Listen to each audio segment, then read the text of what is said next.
people, namaste, welcome back to my channel. In this video we will discuss about the Ukararia bankruptcy.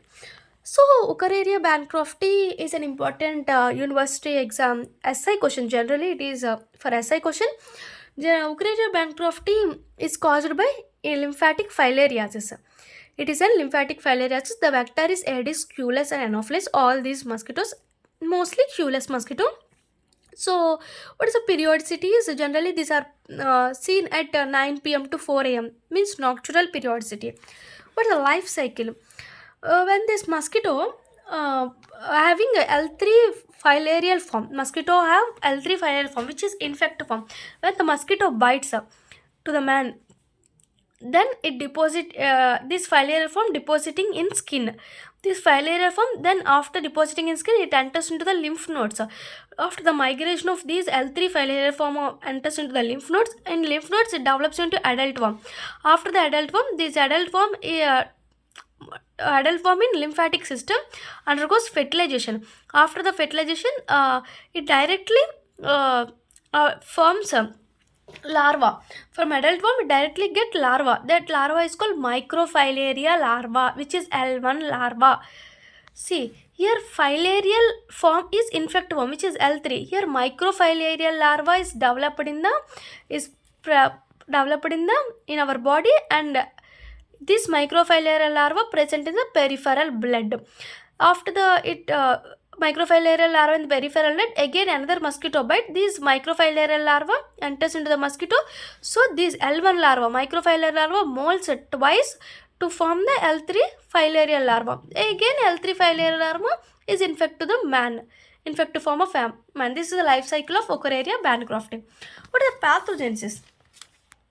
Because of these adult worms, in the lymphatic system, it leads to lymphatic dilatation and this thickening of vessel wall. It leads to lymphatic dilatation and vessel wall. Lymphatic vessels walls undergoes thickening because of adult worm. Another, because of dead parasites and live parasite, it leads to toxicity of the lymphatics. The lymphatics undergoes toxicity and it leads to damage of lymphatic walls.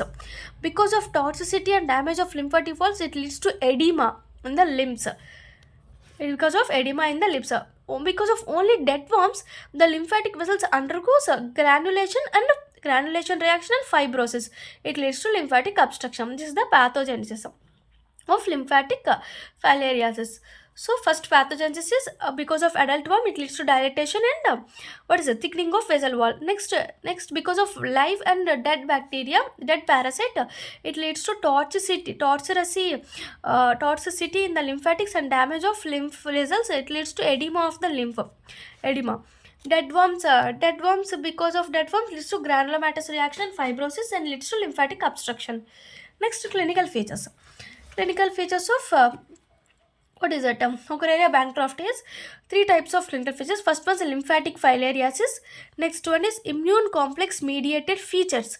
And occult filariasis is also called TPE, tropical pulmonary eosinophilia. First of all, we should discuss about the lymphatic filariasis. First, we should know about the immune complex mediated features. It is immune complex mediated features because of microfilarial antigen deposited in the kidney and the joints. These antigen deposited in the kidney and joints. In kidney, it leads to nephrotic syndrome, hematuria, proteinuria. In joints, leads to arthritis will occur. This is immune complex mediated features. Next one is lymphatic filariasis. Lymphatic filariasis has 4 stages.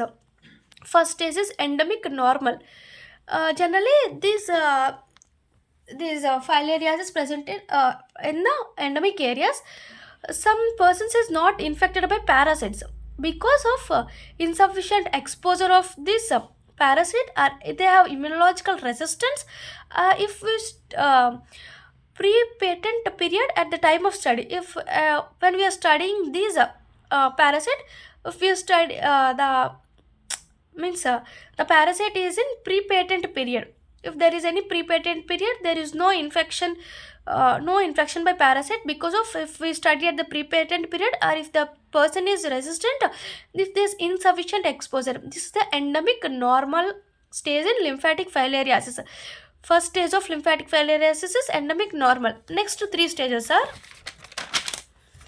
next second stage is asymptomatic microfilaria.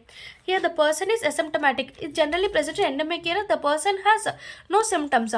Generally when we take the peripheral blood, we can see microfilaria larva. So symptoms are not present. When we see in microscopy, we can see hematuria, proteinuria, and we can see the dilated tortuosity lymphatics, and it has filarial dance sign. What is dance sign? When we see at ultrascopy, the scrotal region of lymphatics have adult worm. Scrotal region of lymphatics adult worm. These are in shape. These are in dance signs. Filarial dance sign. This present in asymptomatic. Asymptomatic has no symptoms, but peripheral blood has microfilaria. When we see microscopy, hematuria, proteinuria is present, and dilated and tortuous lymphatics are present. In scrotal lymphatics, when we using ultrasound structure, we can see the filarial dance sign. These are asymptomatic. In first stage, is called endemic normal. This is asymptomatic microfilaria. Next stage is acute filariasis. This is symptomatic stage, means acute lymphangitis. Acute adenolymphangiosis. Okay, in this we can see fever and chills. Lymphangitis, lymphadenitis, and this lymphadenitis mainly seen at the lower parts compared to the upper parts, and lymph nodes mainly affected are lower parts, mainly first femoral and inguinal, then axillary. General lymph nodes, lymph vessels. So these lymph nodes undergoes enlarged and tender, where lymph vessels undergoes indurated or inflamed, means hardened. They become hard, indurated and inflamed. These are the lymphangitis, lymphadenitis. Next, they have transient local edema. These have local edema and dermolymphangitis, means plague-like lesions. These are the acute filariasis. Acute filariasis, filarial fever, chills, lymphangitis, lymphadenitis. Next, local edema, like transient local edema, dermolymphangitis. Next one is chronic filariasis, generally seen at 15 to 10 to 15 years. Chronic filariasis mainly occurs because of dead worms. Because of dead worms, the lymph vessels become granulomatous, fibrinoid, lymphatic obstruction, and it has pedal edema. In this has local edema. It is a local edema. It has pedal edema in chronic filariasis. Along with dead worms, we can see in chronic has hydrocele, elephantiasis, chyluria. Elephantiasis more commonly in limbs. Also seen in breast, vulva, and arm. Also seen. So these are the chronic filariasis. Chronic filariasis has because of dead worms, granulomatous reaction. Here hydrocele, elephantiasis, and chyluria. So next is occult filariasis, tropical pulmonary eosinophilia, TPE. This is also a short answer question. Occult filariasis, tropical pulmonary eosinophilia. What is pathogenesis? Eosinophilia means hypersensitivity reaction because of L1 larva. Microfilaria larva, hypersensitivity reactions will occur. Because of hypersensitivity reactions, this L1 larva is cleared from the blood and deposited and lodged into the lungs, and it leads to allergic response initiation will occur. Because of deposition in the lungs, allergic response initiation will occur. So L1 larva does not present at the peripheral blood, it is deposited in the lungs. The clinical features in occult filariasis, we can see nocturnal paroxysmal cough, fever, weight loss, and hepatosplenomegaly and lymphadenopathies rarely we can see. But the lab diagnosis of occult fever, lab diagnosis is it is hypersensitivity reaction, allergic reaction, pop eosinophils increase and IgG increased. In lungs it is deposited. So in chest x-ray we can see the occult filariasis, and in this pulmonary obstruction of lungs. Generally the organs involved is lung and splenomegaly, hepatomegaly. So liver and spleen also occurs. Here pathology is eosinophilic granuloma. In occult filariasis, we can see eosinophilic granuloma. In what is that? Acute filariasis, acute filariasis, we can see lymphangitis, lymphadenitis. This is the pathogenesis. Lymphatic filariasis, occult filariasis, immune complex mediated features. Next, we will discuss about the lymphatic filariasis lab diagnosis. What is the lab diagnosis of lymphatic filariasis? So first we should take the specimen. Specimen collection is blood. Here chronic filariasis, we can see hydrocele. So we can take hydrocele fluid and proteinuria, like this hematuria. We can take urine and other body fluids also taken in this acute filariasis. So methods are three types of methods: direct wet mount, QBC, and thick and thin smear.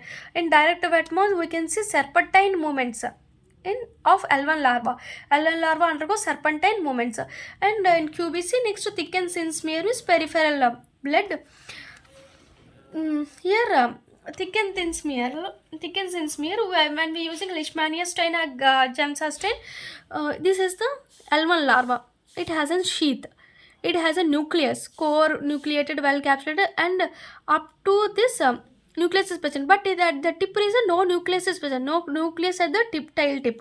The tip is pointed tail tip. These are the microfilarial larva. Ocreria bancrofti, thick and thin smear. Structure of microfilarial larva. Here sheath is by using thick and thin smear we can by using Leishmania gemcitabine, when we see the sheath and no nucleus at the tip, then we can confirm it is a Ocreria bancrofti. Then what are the concentrated technique? Two types of techniques: filtration technique and centrifugation technique. Filtration technique is membrane filtration technique. Centrifugation technique is not centrifugation technique. Next, when we were collected at night time, nocturnal 9 p.m. to 10 p.m. So when the patient comes to the hospital, we can collect those at night time. So we can give deck provocation text diethyl carbamazepine. Deck means diethyl carbamazepine. It's a tablet given orally. Then this peripheral L1 larva comes to peripheral at 15 minutes to 1 hour. Then we can take the blood. Then we can test for Ocreria bancrofti by using DEC at morning times. Next to QBC, quantitative Buffy coat. In this, we can take the centrifugation of blood along with arcadine orange stain. By using fluorescence, we can see the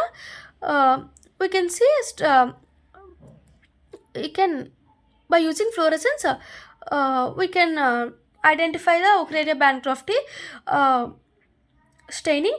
It is more sensitivity. QBC is more sensitivity. False negative is there.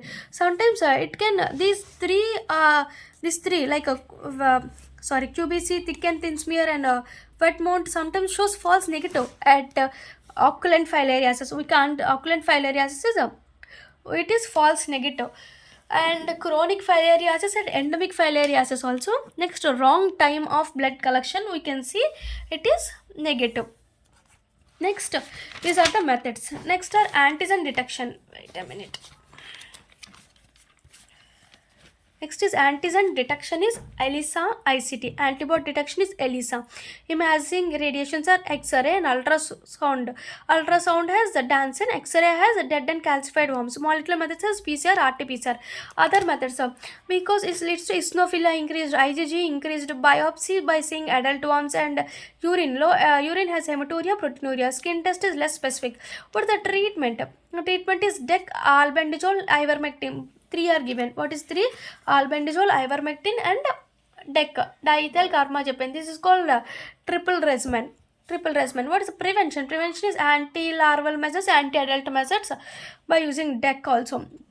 Anti-larval measures is pyrethrum oil and organophosphorus larvicides, and pyrethrum spray, DDT, and HCS are also used for anti-adult measures. This is the Ocreria bancrofti. Next video I will discuss another important essay question for university exams. Thank you. Please subscribe my channel and please support us.